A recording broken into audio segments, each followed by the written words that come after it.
Most people visit Edinburgh, but they forget this beautiful place. Today, the dogs and I are exploring Edinburgh with my mom, so we're taking you on a nice tour through the city. I made a reservation at this place where everybody was raving about online, so let's see if it's worth the hype. We're already off to a very good start because the first thing they did was bring water for the dogs, and the staff also came to say hi, which Naya and Twix were very happy about, so they already scored good points with me. I took a latte macchiato and my mom took tea and hot chocolate with salted caramel. I took some pancakes with thyme, honey, mascarpone, caramelized banana, and pistachio. And my mom took a French toast brioche with forest fruits.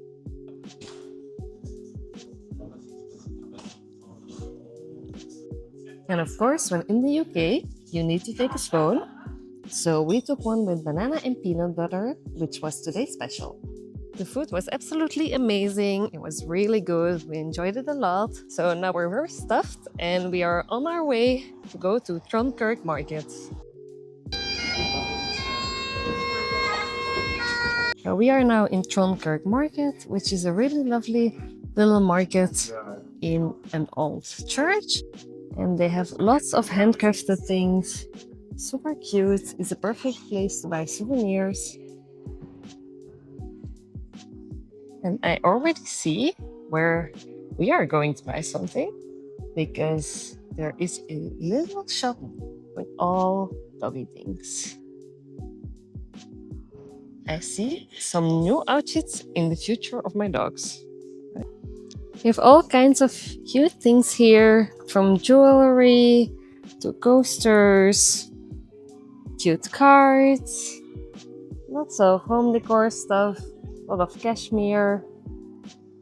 I bought two colors, one for Twix and one for Pancake.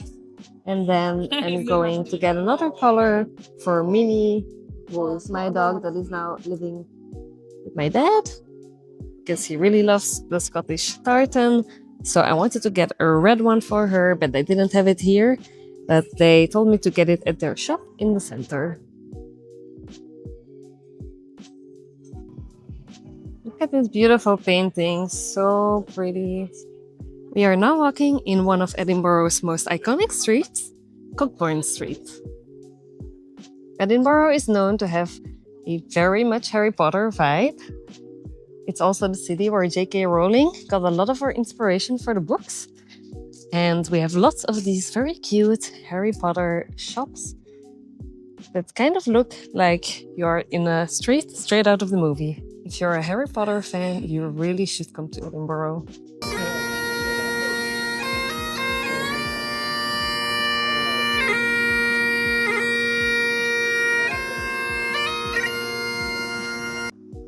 This cafe is called the Elephant House, and this is the place where J.K. Rowling wrote most of the Harry Potter books. Now Twix is going to touch Greyfriars Bobby's nose for good luck. So the story of Greyfriars Bobby is that he was a little Skye Terrier from Edinburgh from the 19th century, and he became famous because he waited for 14 years by the side of the grave of his owner. And apparently the guy who took care of the graveyard then took care of him, and eventually they were buried next to each other and next to the grave of the owner. Now we are entering Greyfriars Kirkyard Cemetery, where we are going to look for some of the graves on which J.K. Rowling based her characters. So if you would like to find Tom Riddle's grave, who was based on a man named Thomas Riddle, you can find it by entering the kirkyard near the Greyfriars Bobby statue, then walk toward the back right of the church, so the Kirk, which is funny because kerk is how we say church in Dutch. Then you go through the Flodden Wall arch and you find the graves against the right side wall. Can you imagine that you lived centuries ago, you died, and then you became the inspiration for one of the biggest villains in fantasy fiction of all times? So he lives on, but maybe not in the way that he anticipated. Here we have Elizabeth Moody's grave, who was the inspiration for Alistair Moody. And here we have some other celebrities, because this is the Addams Family Mausoleum. Or let's say the inspiration to the Addams Family. We are now at the Grass Market, and we are going to walk up through Victoria Street which is known for the high Harry Potter vibes. It will remind you a lot of Diagon Alley. This is really a super cute little street with all these colorful houses and little shops. Honestly, if I would have to live in any city, I would love to live in Edinburgh, apart from the tourists. But yeah, we have those in Spain as well. And I'm a tourist here now, so shouldn't complain. So here you have a really cute Harry Potter museum, which is also a little shop. It's super adorable and I would love to go in, but look at that line. Not doing that. Here you can taste the butterscotch beer. I actually had some when I visited Harry Potter Studios some years back. You can also go up those little stairs there and look down on the street from up top. So now we are at the top, looking down on the beautiful Victoria Street. And then here we have Edinburgh Castle, but first we're going to go into the Tartan weaving mill experience. So I'm very on brand with my nails. So I'm gonna say that this shop is very touristy. But if you would like to buy a souvenir with a tartan print, very Scottish, then it's a good place to be. It's a really big shop and you have plenty of Highland cows. So my dad, for example, he's crazy about these cows. If you're looking for relatively cheap kilts, then you come to the right place. And you can also buy the real Harry Street ones here, which are obviously a lot more expensive. When I came to Scotland years ago, I bought a little coat for my Jack Russell at the time. I also have lots of dog stuff here. Even some fancier ones. Again, from the real Harry Street. The colors I bought earlier were also from Harry Street. We also have some cute bandanas here. And even Doggy Walker whiskey. Look, that's pretty cute. Pix is looking at the fake sheep. Also, this Walker shortbread is really the best thing ever. I am crazy about it. My grandmother used to buy it and it's so good. Who would have thought I would need my sunglasses today? We really had all kinds of Scottish weather. We had the rain, we had the sun, all 4 seasons in a day. So you have a really beautiful view from Edinburgh Castle over the city. And there you have the castle. We won't be going into the castle today. You can of course visit it, but I'm not sure if dogs are allowed. I would think probably not. But then again, Edinburgh is one of the most dog-friendly cities I've ever come across, so who knows? The dogs are also loving the views and all the smells. Again, so many daffodils. You can see the water in the back. I'm a bit sad about the KFC commercial because otherwise this was really beautiful.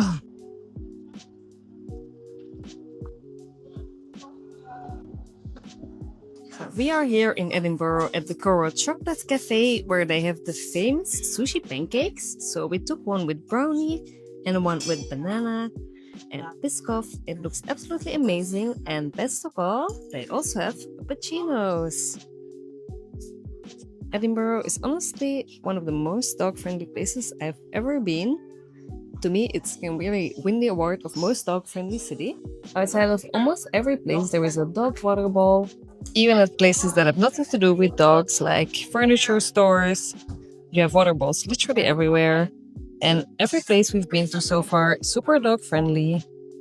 So we walked into my favorite shop, Lululemon, and the first thing they did was direct us towards the water bowl and the dog biscuits. Only a very small biscuit left though. And of course, I can't leave without buying a new pair of leggings. So earlier when we were at the market, we bought some colors for pancake and Twix, and I wanted a specific color for Minnie, so they directed us to their little shop in the city. So here we are at Bowzos. Very cute. Hi. Sorry, I thought you wanted to go outside. Look at all these colors. I wish I could take one for every dog, but that would be a bit expensive. What I also love about Edinburgh is that it's a very green city. You have lots of park, lots of flowers. Really a nice place to walk with dogs. Literally everywhere you go, people constantly comment on the dogs. Not only all restaurants and shops are super dog friendly, but people in general are just amazing. I feel like literally everyone is so nice to the dogs. It doesn't matter if it's someone working somewhere or if it's just a random person on the street or customers in the shop. It's like everybody's just like, oh, and can I pet your dog? They give them treats, water. Really, Spain is extremely dog friendly, or at least where I live in Andalusia, it's extremely dog friendly. But I have never even experienced this. Like I've been to Italy where it's super dog friendly, and France, but this is just a whole other level. I'm really going to call this the most dog friendly city in the world. Now up there you have Arthur's Seat, which is a hill that you can walk up to, and then you have really beautiful views over Edinburgh. I've done it in the past, so we're not going to do it now because we want to take our time to walk in the park and to spend some time at Waterstones, which is this amazing bookshop. And both my mom and I are big book lovers and we're really looking forward to that. So we are now walking in Princess Street Gardens. Bit of green in the middle of the city. Very, very pretty. And here you have Sir Walter Scott's monument. So apparently this is one of the largest monuments for a rider anywhere in the world. You can also visit the monument. You can go all the way up to the top. And then there you also have the National Galleries, which you can also visit. Such a beautiful city. I really, really love Edinburgh. Absolutely in love with it. So you might be wondering what is so special about this shop and why we are so excited to be in a bookshop.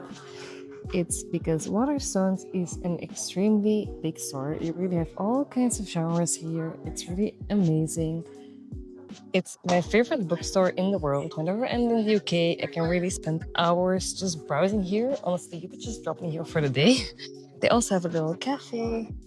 And it's just so nice to be in a bookstore where I can understand the language of all the books, since I live in Spain and my Spanish is not the best. I definitely can't read books in Spanish, and I really miss browsing in bookstores like I used to do, so I'm beyond happy and excited to be here. Doon you go. Kinahay the bow. They also have plenty of cute little gifts. Just tarot cards, party tricks for dogs. Might need to learn some. There's also lots of puzzles. I'm thinking of getting my dad one. So I really have a thing for travel guides. I have lots of Lonely Planet books, so I'm really tempted to buy another guide, but I have our whole route figured out and I might just want to change things up if I do that, so probably better not. Just even look at this beautiful staircase. Of course, Waterstones isn't the only nice bookshop in Edinburgh. We also found this really cute little shop that's called the Gently Mad Bookshop, and it was filled with vintage books. It was really a bit of a curious shop, very cute. They also have a book bindery, and of course, like everywhere else in Edinburgh, dogs were more than welcome to join you. Then we had a quick pit stop at Hata, where we had very nice drinks and croissant with mature cheddar, which was very nice. Now, this is the one thing that people forget to visit when they go to Edinburgh. It's basically Edinburgh's hidden fairy tale corner. Dean Village is a super picturesque little area, just a 5 to 10 minute walk from the busy city centre, but it feels like you've stepped into a completely different world. It used to be a grain milling village along the water of Leith, dating back to at least the 12th century. Back then, it was called Water of Leith Village and had over 10 working mills because of the strong river flow. But now it's basically one of the most beautiful residential spots in Edinburgh. You can see the Well Court, which is the iconic red sandstone building you always see in photos, and you can walk along the riverside path, which is part of the Water of Leith Walkway. It's perfect for a chill, very dog-friendly walk. It's really a very small area, just good for a 30 to 60-minute wander, but you can also combine it with a longer walk along the river. We ended our day with a little hailstorm, but overall it was a perfect day in Edinburgh, and I really recommend you visit this extremely dog-friendly city whenever you have the chance. If you like this video, please hit the like button and subscribe to our channel.